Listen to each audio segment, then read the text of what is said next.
দেখুন এই মুরগিটা হাঁসের ছানাগুলোকে পালন করতেছে,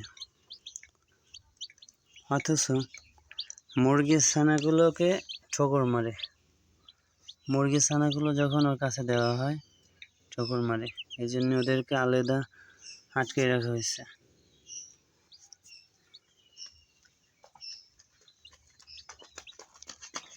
আর ওদেরকে নিয়েও খেলতেছে।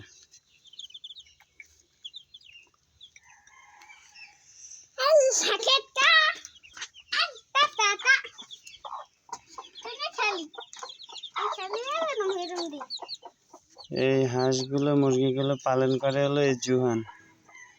এই মালিক চলে আসছে, এই হলো মালিক। এই মালিক একটু তাকান তো এদিক, হ্যাঁ এদিক তাকান। এই